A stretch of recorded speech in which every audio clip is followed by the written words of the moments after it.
My name's Daniel. I'm 34, and I've always been what you'd call the quiet kid in the family. I wasn't rebellious or flashy like my brother Jason, and I didn't go out of my way to prove anything to anyone. I just worked hard, kept my head down, and tried to be there when people needed me, especially my parents. Growing up, Jason and I were close in age, only 2 years apart, but you'd never know it by how differently we were treated.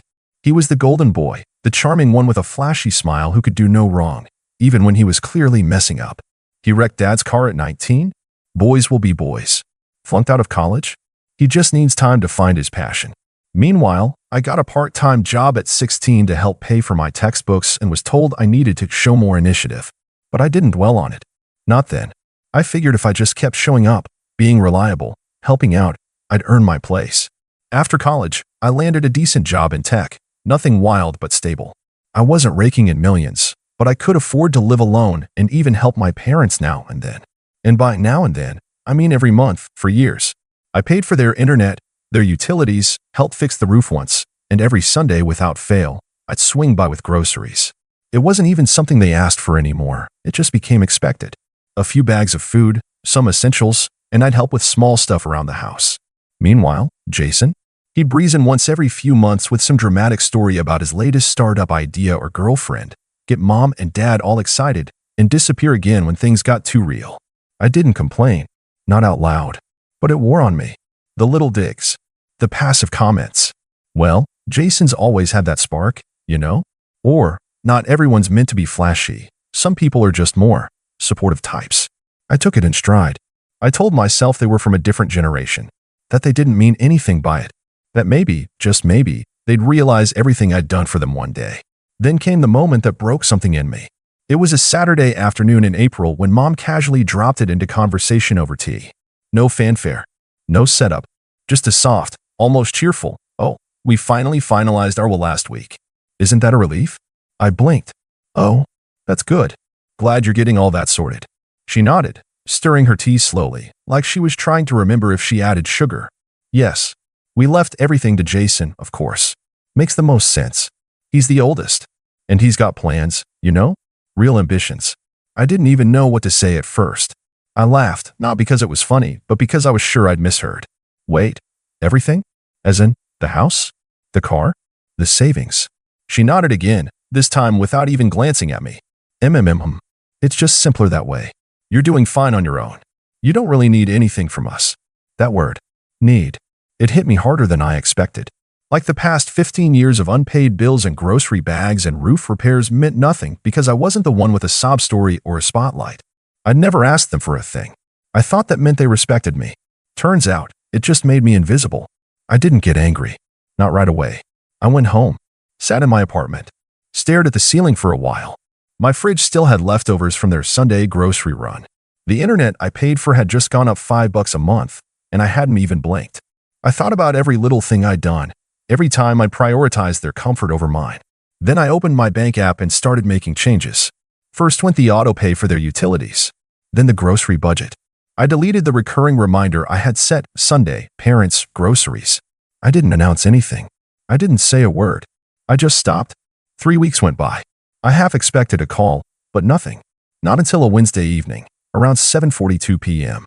My phone buzzed with a text from Dad. No greeting. No, how are you? Just, power just got shut off. You forget to pay. I stared at the screen. It took me a second to realize he genuinely thought I had forgotten.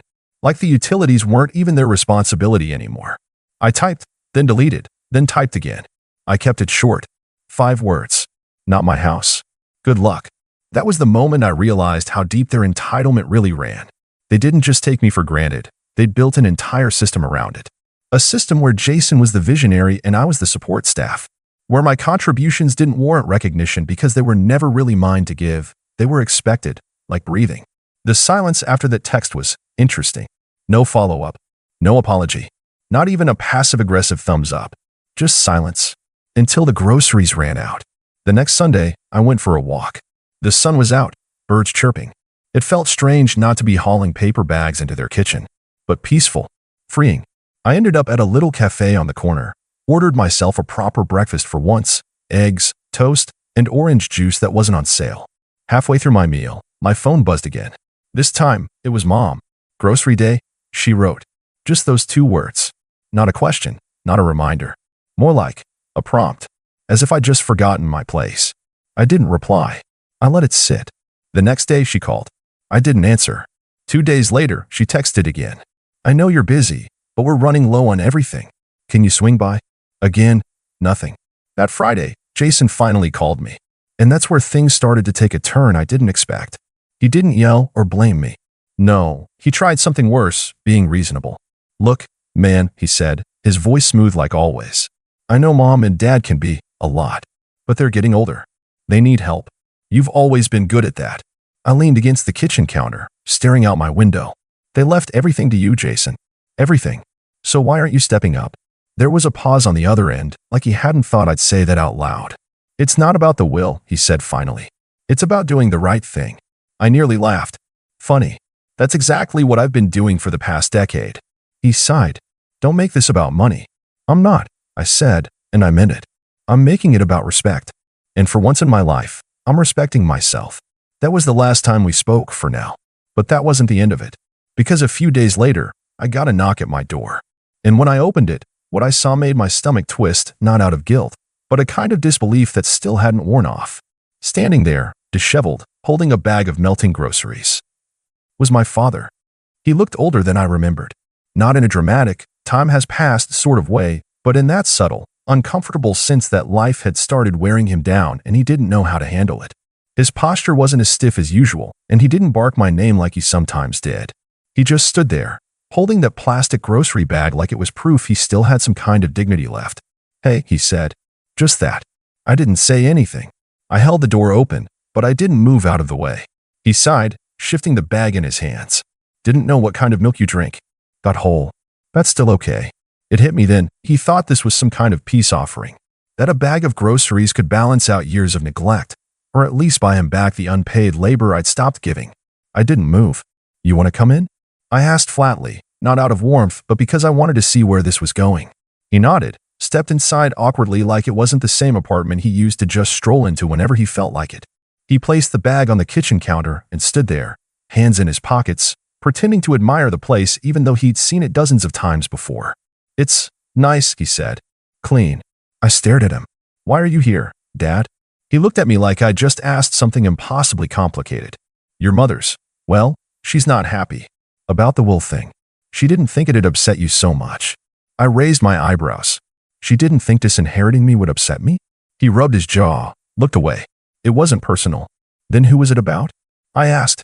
Because if it was about fairness, or effort, or who actually shows up, don't tell me you thought Jason deserved everything more than I did. Silence. I let it sit. He sighed again, heavier this time. We figured he'd need it more. You've always been solid, responsible. You make do. Jason's still finding his footing. I wanted to scream. That word again, need. Like I was a backup generator that didn't need maintenance because I never failed. Because I functioned. That's the problem, I said quietly. You confuse reliability with not needing love. With not needing respect. He looked down. We didn't mean for it to come off that way. I leaned against the wall, arms folded. That's the thing, Dad. It didn't come off that way. It is that way. You wrote it down. Signed it. Had it notarized. He glanced at the bag on the counter. The power's back, but barely. We had to move some stuff around. I nodded. Good. That's what adults do. He blinked at me. So that's it. You're just done. That was the moment.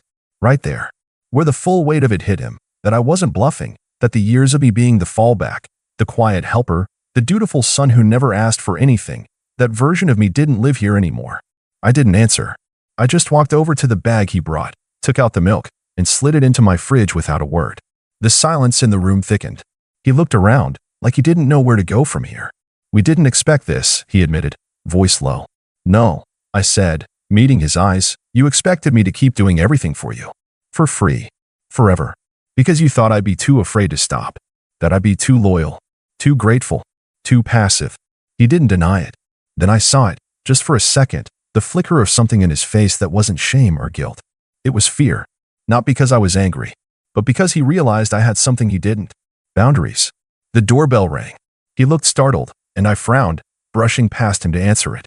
Standing there was Jason. Hair perfectly styled, sunglasses on his head, sleeves rolled up like he was coming from some lunch meeting with an investor he hadn't actually booked. "Hey," he said, flashing that easy smile. "Dad said you were being stubborn." My jaw clenched. "You're kidding." He held up his hands. "Look, I get it. You're mad. Rightfully. But this isn't how family solves things." "Family," I said, crossing my arms. Funny, I didn't realize I counted as family. Jason stepped inside without being invited, as always. He gave the place a quick glance and dropped onto my couch like he owned the place. "Come on, man. It's just paperwork. The will can be changed. What matters is that we move forward." I shut the door behind me, slower than I needed to. "Move forward," I repeated. "After years of me doing everything while you played business dress-up and called it ambition?" Jason laughed, too loud.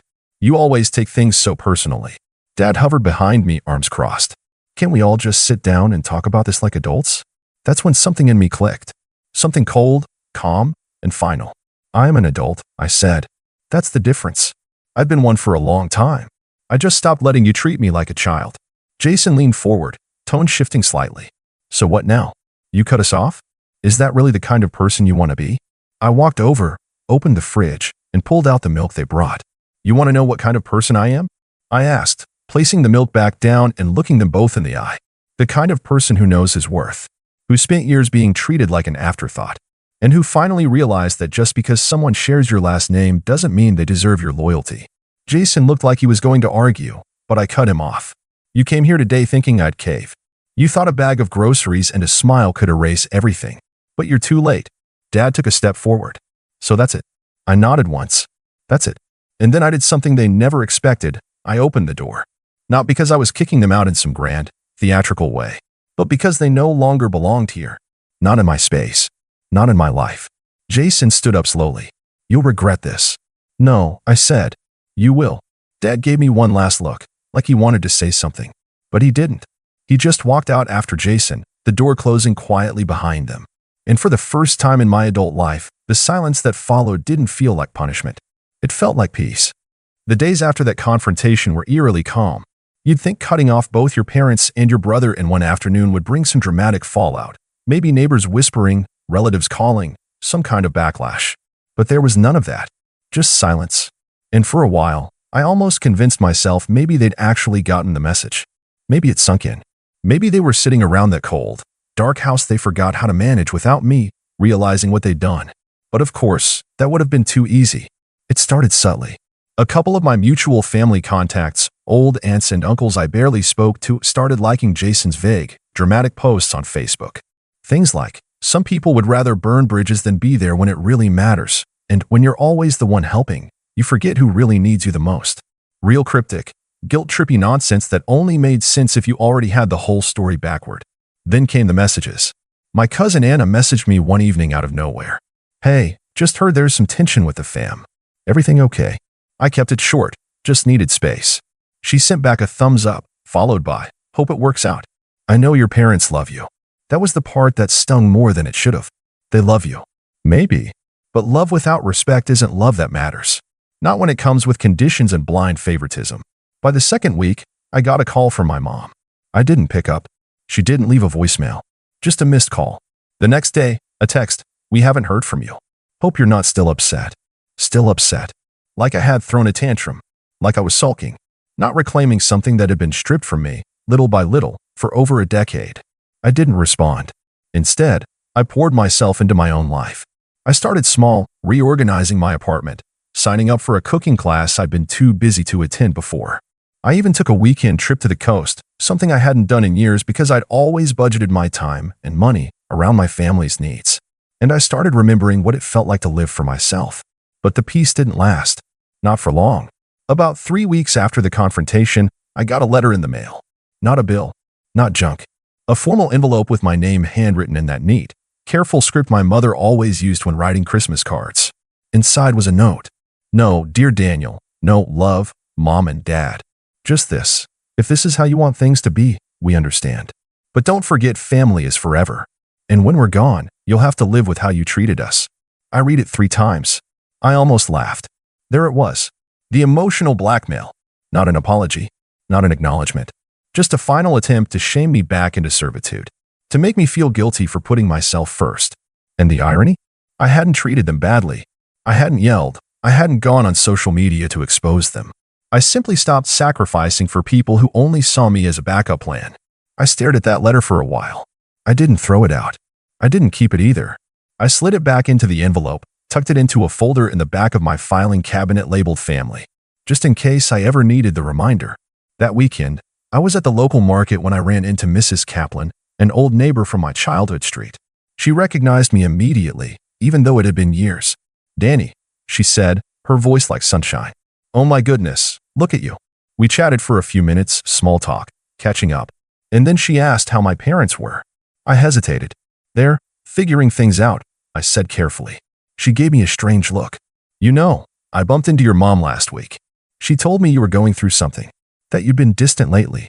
I just told her, "Well, he's always been the one keeping everything together. Give the boy a break." I smiled at that. Mrs. Kaplan had always seen more than she let on. But what she said next caught me off guard. She also mentioned something about selling the house. Said Jason was going to handle everything. My heart slowed. Selling the house? Mrs. Kaplan nodded. Said they couldn't keep up with the bills. That Jason had a real estate contact. She seemed nervous. I stood there for a moment, processing it. My parents' house wasn't just property, it was history, memories, roots. And now Jason, who hadn't paid a single cent toward it, was suddenly in charge of selling it? I thanked her, made polite goodbyes, and walked home faster than I meant to. Once I got inside, I sat down and started digging. Public real estate records, property listings, anything that might confirm what I just heard. And there it was, listed just 2 days ago. A modest 3-bedroom home on Hawthorne Lane, with a caption that read, "Charming family home with potential. Sold as is. Contact Jason M. for details." I stared at it. So that was their plan. When I stopped being useful, they didn't downsize or figure out how to budget. They just handed everything over to Jason. Again, the same Jason who'd mismanaged every business venture he'd ever started. The same Jason who called me stubborn and ungrateful for finally setting boundaries. And now he was selling the house I helped maintain for over a decade. The final cherry on top? The photos. There were fresh renovations in the kitchen, new backsplash, repainted cabinets. Which meant they had the money. At least enough to make the house look good for buyers. They just didn't want to use it on bills or groceries. Not when they still assumed I'd keep doing it. But now they'd burned that bridge. And they were about to learn something they should have realized a long time ago. Jason might have been the face they showed the world, the spark, the visionary, the favorite. But I was the one who knew where everything really stood. The one who paid attention. Who kept records. Who knew the legal loopholes they'd blindly walked into while assuming I'd never push back. And I wasn't going to let him sell that house without a fight. Especially not when they'd written me out of their will. That was the moment I opened my own filing cabinet, pulled out a folder marked maintenance receipts, and started planning. I spent the next 48 hours combing through every folder, document, and email I had.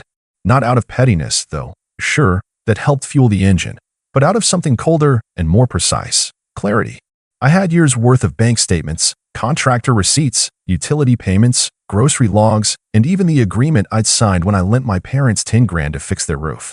At the time, it was casual, just something to have on paper because you never know, and we laughed about it over dinner. But now, that paper was gold.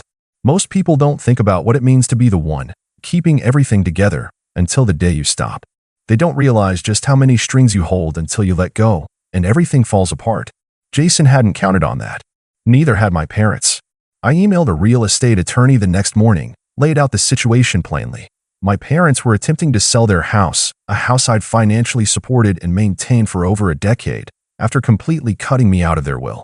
I made it clear I wasn't trying to claim ownership, but I was challenging the nature of the agreement. Because my financial involvement wasn't some goodwill gesture. It was systematic, recurring, expected. In short, if they wanted to treat me like a silent investor, then they were about to learn what happens when your investor speaks up. The lawyer responded within hours. I had a case. Not to own the house, but to legally dispute the proceeds of the sale under the basis of equitable interest. Especially with the documentation, I had proof of financial contributions, utility payments, maintenance coverage, and the $10,000 loan for the roof. I can file a notice of interest to halt the sale temporarily, he said. It won't stop it forever, but it'll force the parties to respond, legally. And that means leverage. I nodded, letting the words settle. Leverage. By the end of the week, the notice was filed. And less than 48 hours later, my phone rang. It was Jason. "You filed a what?" He snapped. No greeting, no pretense. A notice of interest, I said calmly. It's a formal alert that I have a financial stake in the property. You've got to be kidding me. I'm not. He laughed bitterly. You think just because you bought a few bags of groceries. 15 years, I cut in. I covered 15 years of utilities, food, maintenance, and emergencies while you were off pretending to start a tech company in Miami. He went quiet. I didn't do this to take the house, I added. I did it to make a point, and to make sure you can't quietly cash out the family home after erasing me from every plan, decision, and dollar. This is petty, he muttered. No, Jason. Petty would have been burning down the garage and leaving you the ashes. This is me finally holding you, and them, accountable. He didn't say goodbye. He hung up. The next message came from my mother. I don't know what you're doing, Daniel. This isn't you. Funny how people say that when they're suddenly inconvenienced. Like my entire identity was supposed to be defined by how much I tolerated. But that was the beauty of it. This was me. For the first time in years, I was acting like someone who mattered, who deserved better, who stopped accepting crumbs just to keep the peace. And then, after almost a month of silence, they asked to meet. Not Jason, my parents. They didn't call or send another guilt-ridden letter. They showed up, on my doorstep, just like before. Except this time, they weren't holding groceries. They weren't smiling. And they definitely weren't smug. I opened the door slowly. My father looked like he hadn't slept well. My mother's eyes were puffy. They stood there like kids waiting outside a principal's office, unsure if they were about to be forgiven or expelled. We need to talk, my dad said. I didn't invite them in. I stepped outside, shut the door behind me, and leaned against the railing. I want to start, my mom said quietly, her voice shaking. We messed up. You've been nothing but good to us, Daniel. For years. And we just assumed you'd always be there. Because I always was, I said. She nodded. That's the thing. You were so reliable that we stopped noticing. I watched her. Watched my dad watching her. And the will? I asked. Dad stepped in then. We didn't do it to punish you. We just figured Jason needed more help. You figured wrong. He sighed. We see that now. I let the silence stretch between us. I didn't want more apologies. I wanted change. We'll update the will, Mom said. Split things fairly. You'll be included. I raised an eyebrow. 50-50. She hesitated. Well, we were thinking more like 50-50, I repeated. Or the legal notice stands, and I make sure any buyer sees the full breakdown of my financial involvement, every dollar. My dad swallowed hard. 50-50. I nodded once. And Jason's out of the deal. He doesn't sell the house. He doesn't profit unless I approve the terms. They looked at each other. I could see it, pride, still clinging to the surface. But beneath it? Fear, regret, and something closer to respect than I'd ever seen from either of them. My mother looked back at me and said the three words I thought I'd never hear. You're right, Daniel. And just like that, the tide turned. They updated the will. I had the documents reviewed and notarized by a separate lawyer. The house sale was paused indefinitely until I decided how to move forward. Jason tried to protest, tried to guilt-trip our parents into backing him again, but this time, they didn't flinch. Because when you've lost your most dependable person once, you learn not to risk losing him again. And me? I didn't do it for revenge. Not really. I did it because somewhere along the way, I stopped being a person in their eyes. I became a resource. A walking credit card with a quiet voice and a reliable Sunday routine. But not anymore. Now, I'm living in that peace I built myself. I still take walks on Sundays, but I don't spend them in someone else's kitchen. I cook for me. I invest in me. I buy milk for my fridge, not to keep someone else's lights on. Let me know what you think about all of this.